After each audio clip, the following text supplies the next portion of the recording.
dia lebih percaya testimoni orang lain daripada testimoni penjualnya. Orang lain memang begitu ya ininya, apa psikolognya gitu ya, gitu.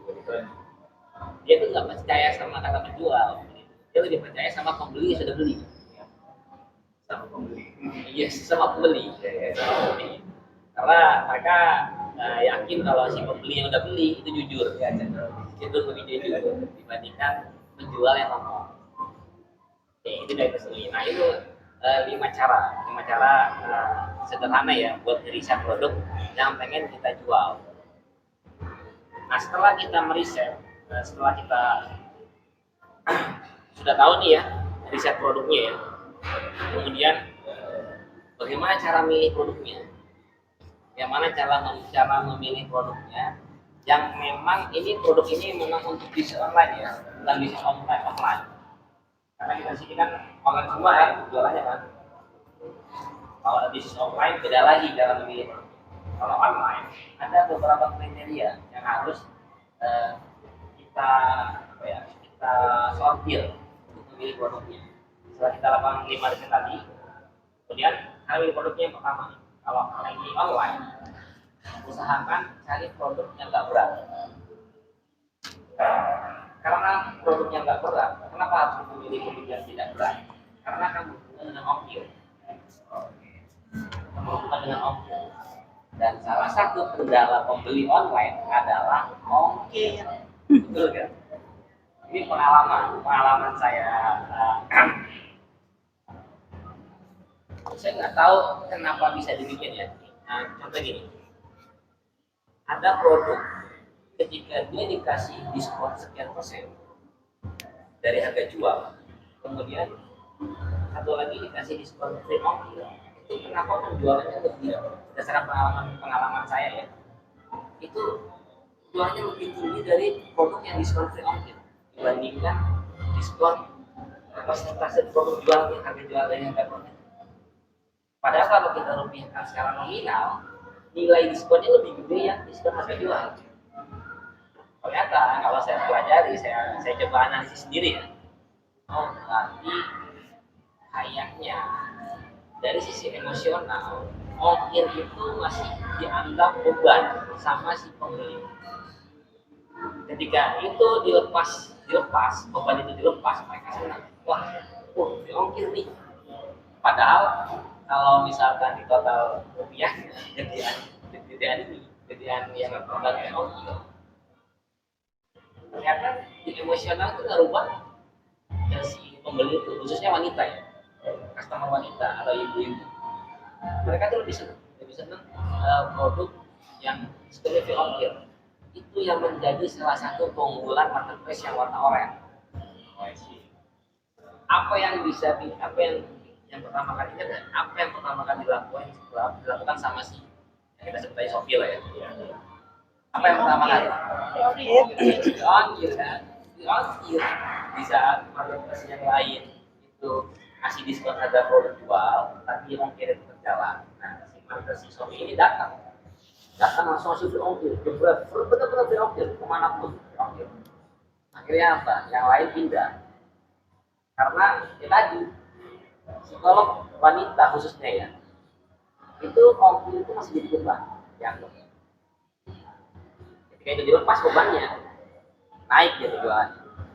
Termasuk pada saat saya jual yang toko rame itu juga sama. Saya pernah ngusulin ke pusat, kan saya dapat datanya saya olah sendiri. Apa penjualannya diskon free ongkir dengan diskon harga jual kok lebih tinggi pada saat mesin free ongkir. Terus saya usulin lagi, coba nanti kalau ada diskon coba kasih free ongkir lagi. Kasih free ongkir kita bener. Kali lipat, ya datanya berubah ya. Betul, berubah betul, semangat itu. Nah itu. Yang pertama caranya tidak berat.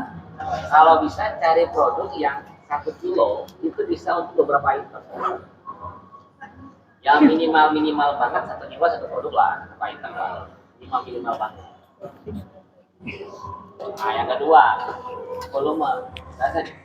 Iya. Kita break dulu. Itu belum kelihatan. Ini ya.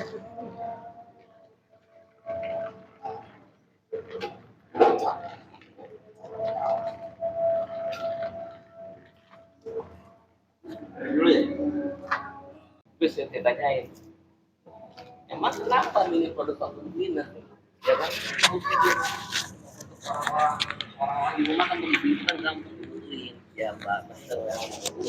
Emang kalau untuk online, banget buat bisnis online.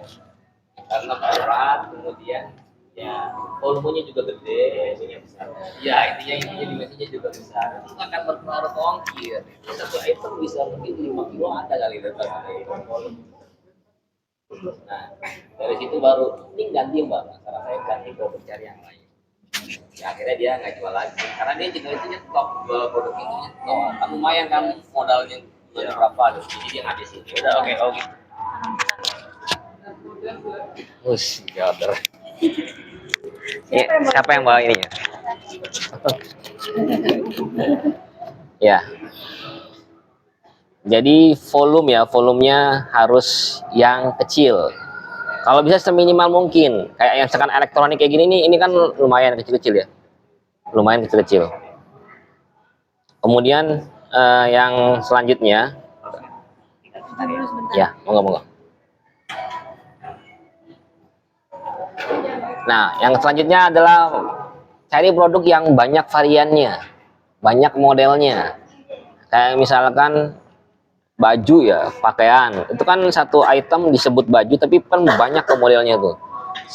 Satu model aja atau bisa ada beberapa warna. Nah, cari produk yang variannya banyak. Itu akan lebih apa ya, potensi lakunya itu kan lebih besar karena kita bisa menjangkau banyak konsumen. Ada konsumen yang dia nggak cocok dengan warna merah, bisa dengan warna kuning, bisa dengan warna hitam. Atau misalkan kita cari produk fashion misalkan ya, cari produk fashion, kita jual gamis, cari yang punya perintilan-perintilannya. Misalkan kita jual gamis, bisa jual hijabnya, bisa jual mindsetnya, atau bisa jual celana leggingnya buat dalemannya, atau bisa jual brosnya dan lain sebagainya. Atau kalau misalkan jual produk utamanya HP misalkan, ini kan banyak perintilannya, ada ring holdernya, ada casingnya, ada chargernya, ada apa, pelapisnya, anti goresnya, dan lain sebagainya. Cari yang satu produk itu bisa punya banyak turunan, itu lebih memungkinkan kita untuk mendapatkan hasil yang lebih gede ya, yang lebih besar. Nah, selanjutnya cari produk yang cepat habis. Yang cepat habis. Nah, ini tadi saya ngobrol sama Pak Hari ya, sama Pak Hari, produknya beliau kan kacamata ya, kacamata Kaion Nano. Itu kan nggak cepat habis ya produknya. Sekali beli bisa 2 tahun, bisa 3 tahun baru beli lagi. Nah, itu memang mungkin secara keuntungan pada saat itu barang itu, produk itu laku, mungkin keuntungannya lumayan mungkin loh ya. Tapi kan nunggu lagi nanti, repeat ordernya tuh lama banget. Betul, repeat ordernya lama. Nah, makanya kenapa produk-produk makanan itu banyak menghasilkan cuan, karena itu cepat habis. Misalkan kayak produk herbal, itu kan cepat habis. Kalau mau jual produk fashion anak-anak, cepet tuh, anak-anak bertumbuh kan, udah nggak kepakai lagi, ganti lagi, ganti lagi, betul. Nah, itu produk-produk yang seperti itu yang bikin customer itu balik lagi ke kita. Yang bikin customer itu balik lagi ke kita. Jadi dia akan ingat terus ke kita. Kalau dia sering balik ke kita, nanti lama-lama ada yang namanya bonding ya, ikatan emosional antara penjual sama pembeli. Nah, kalau itu sudah terjadi antara penjual sama pembeli, sudah ada bondingnya, itu akan lebih memudahkan kita untuk upselling atau cross selling. Kita punya produk apa itu lebih gampang ditawarin ke mereka. Oke.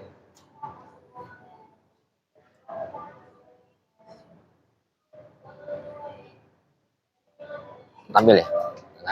Oke.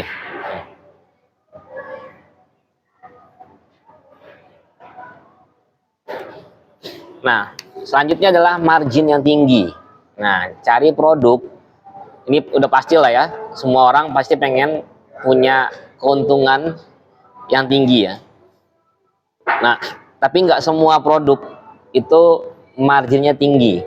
Ada produk-produk tertentu yang marginnya itu tinggi. Contoh misalkan produk fashion. Itu fashion tuh marginnya lumayan loh. Produk fashion tuh marginnya lumayan. Kalau produk yang marginnya nggak tinggi, contohnya pulsa. Itu kecil banget marginnya. Bisa hanya ribuan lah ya, ribuan.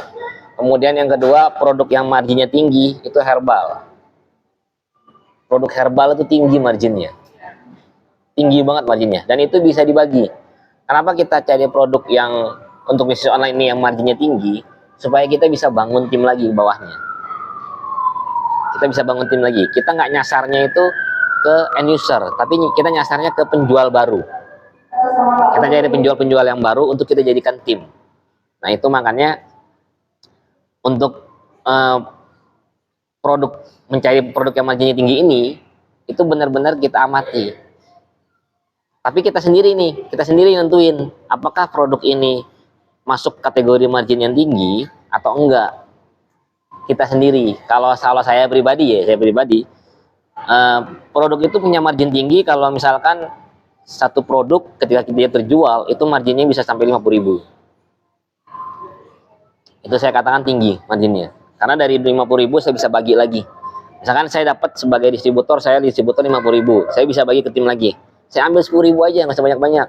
Bagi tim lagi 40.000. Nanti agen bagi lagi ke reseller. Misalkan ambil dia 20.000, resellernya ambil 20.000. Itu lumayan.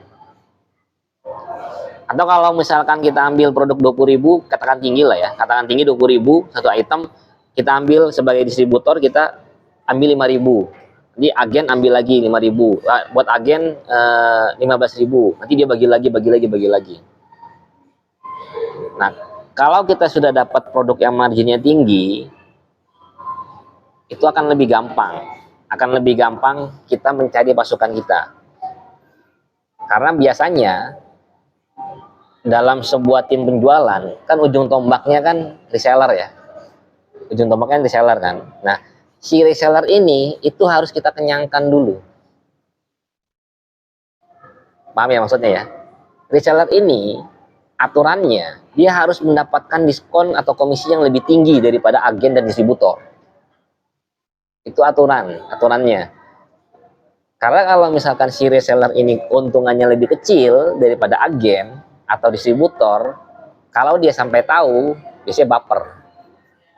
Orang ini baper. Wah, saya yang mau juang mati-matian, saya yang di ujung, ternyata tim saya, agen saya, marginnya lebih tinggi daripada saya. Itu biasanya dia akan lebih mudah baper, dan dia akan cenderung akan nyari ke leader yang memang bisa ngasih dia komisi yang lebih tinggi. Biasanya gitu. Makanya pembagiannya antara distributor, agen, reseller, porsinya reseller harus lebih besar. Nggak apa-apa, kita sebagai agen atau sebagai distributor, margin kita lebih kecil, nggak apa-apa. Yang penting penjualannya banyak. Leader, agen atau distributor itu bukan mencari margin dari end user, bukan mencari sekali jual marginnya tinggi. Tapi yang kita cari adalah faktor kalinya. Kalau kita bisa memberikan margin yang tinggi untuk reseller kita, kemudian kita punya banyak reseller dan mereka semua semangat, otomatis faktor kali kita itu akan lebih besar juga. Kita punya, misalkan ngambil keuntungan 5.000 per item. Reseller kita, dia punya keuntungan ketika dia jual barang ke end user 15.000, misalkan 15.000, otomatis dia akan lebih semangat. Apalagi kalau dia tahu ya, ternyata leader saya marginnya untuk dikit banget loh. Itu biasanya dia akan lebih semangat loh. Sisi emosionalnya, mereka tuh akan merasa bahwa mereka lebih diperhatikan sebagai reseller. Margin tim saya kok dikit banget ya. Maksudnya leader saya kok ngambil untungnya kok dikit banget ya. Saya gede banget. Oh berarti benar leader saya itu benar-benar memperhatikan saya, supaya saya lebih semangat jualannya. Tapi kalau kebalikannya ternyata, waduh, ini agen saya kok gede banget ngambil untungnya, kok lebih gede dari saya, otomatis dia akan merasa oh ini agen saya cuma ngambil untung sendiri nih, nggak mau bagi-bagi nih. Jadi jangan sampai kebalik. Nah, itu untuk mencari produk. Bagaimana cara mencari produk untuk memulai bisnis online. Atau kalau misalkan teman-teman sudah memulai bisnis online-nya dan pengen mengembangkan ke beberapa produk, ya silakan cari dengan kriteria yang tadi. Nah, tadi pertama kita sudah belajar meriset bagaimana meriset untuk memulai bisnis online. Yang kedua kita mulai mencari bagaimana bisnis online itu supaya kita dapat produk-produk yang potensi larisnya lebih besar. Setelah kita dapat produknya, ada lagi pertanyaan selanjutnya, bagaimana cara mengiklankannya, ya kan? Tantangannya di sini biasanya nih, tantangannya banyak orang yang memulai bisnis online, mereka terkendala dalam hal membuat iklan atau membuat konten. Karena nggak semua orang bisa menulis, tapi nggak semua orang senang menulis. Dan hanya orang yang senang menulis biasanya yang tulisannya itu bisa membuat orang lain tertarik. Karena ketika kita senang melakukan sesuatu, biasanya kita melibatkan perasaan, melibatkan emosi. Nah, kalau kita sudah melibatkan emosi, orang lain yang membaca pun akan terasa emosinya, hatinya akan terasa. Tapi kalau kita hanya nulis-nulis, sekedar nulis doang, atau jangankan nulis ya, merangkai katanya aja, merangkai kalimat-kalimatnya aja, itu kita belum bisa atau belum terbiasa, itu akan jadi kendala banget. Nah, untungnya saat ini kita dimudahkan. Jadi buat orang-orang atau teman-teman yang punya kendala bagaimana membuat konten, untungnya saat ini kita dimudahkan dengan teknologi. Nah, ini yang akan kita bahas, kita bagaimana bisa menulis iklan atau menulis sebuah tulisan atau membuat konten dalam waktu yang sangat singkat, yaitu dengan menggunakan, tadi yang saya spill, menggunakan ChatGPT. Ada yang sudah pernah dengar ChatGPT? Dengar. Ya. Ada? Dengar toh. Mbak Resti pasti belum pernah. ChatGPT pernah dengar? Belum pernah. Iya, betul. Yang AI, kita menggunakan teknologi AI, Artificial Intelligence. Ya. Jadi cara kerjanya ChatGPT ini, cara kerjanya kita itu sebagai engineer-nya. Jadi kalau dalam sebuah perusahaan nih, kita itu sebagai pimpinan. Kemudian kita punya bawahan itu tinggal kita suruh aja. Tinggal kita suruh. Misalkan, kamu coba kamu bikin tulisan. Saya pengen tulisan dengan tema ini. Dan itulah kelebihan ChatGPT. Dan masih banyak orang yang belum tahu. Dan saat ini itu sedang hype, sedang viral banget. Kenapa? Kelemahannya apa ya kelemahannya? Apa bikin kita nggak semakin ketergantungan? Kalau itu tergantung kitanya sebenarnya ya. Jadi bisa membuat seperti itu, membuat kita semakin ketergantungan kalau kitanya memang benar-benar mengandalkan sepenuhnya ke situ. Tapi justru ChatGPT ini bisa membuat kita semakin kreatif karena kita adalah leadernya. Kayak tadi atasan kita kalau dalam sebuah perusahaan kita manajernya. Untuk mendapatkan konten yang bagus, kita kan harus membuat idenya dulu kan, kerangka idenya dulu ke bawahan kita. Nah, ChatGPT pun begitu. Nanti ketika teman-teman bikin konten melalui ChatGPT dengan tema yang sama, itu hasilnya bisa berbeda-beda dengan ChatGPT masing-masing. Itu hasilnya bisa beda-beda. Misalkan kita pengen bikin tulisan tentang tentang fashion. Misalkan Pak Hari nyuruh ke ChatGPT-nya bilang, tolong buatkan tulisan tentang fashion. Muncul tuh kan, namanya ketik ya, cari dia, ketik, muncul, jadi. Nanti Mbak Fadila kasih instruksi lagi. Tolong buatkan tulisan tentang fashion yang sedang viral tahun ini. Muncul lagi, beda lagi hasilnya. Mbak Resti nyuruh lagi. Tolong buatkan fashion yang sedang viral dan disukai emak-emak. Muncul lagi. Nanti hasilnya ya tergantung kitanya, tergantung kreatif kitanya, imajinasi kitanya yang mau ditampilkan seperti apa. Semakin kita bisa menyuruh orang itu dengan sangat detail, semakin kita bisa menyuruh si chat GPT ini, nama chat dia kan robot ya, GPT ini kan robot, jadi benar-benar harus kita pandu, harus kita instruksikan dengan sangat detail, semakin detail itu semakin hasilnya semakin bagus. Ya kayak anak buah kita lah, anak buah kita tuh dia bisa nulis, cuman dia nggak punya idenya gitu. Iya. Nah, disitulah tugas kita tuh, itu yang membuat kita tuh bukan semakin ketergantungan, justru kita bisa mengeksplor kreativitas kita di situ. Oke, kita langsung praktek aja ya, biar teman-teman nggak penasaran, kita langsung praktek aja, langsung praktek. Sebentar. Oke, kita sebentar, ini saya.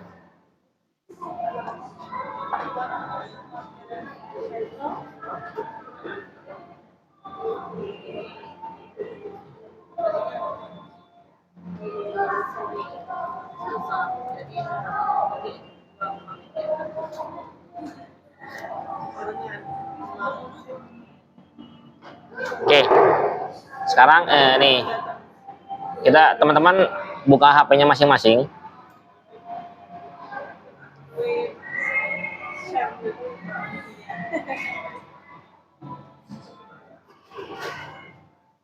Oke, teman-teman buka aplikasinya masing-masing HP-nya, buka Google ya, buka Google.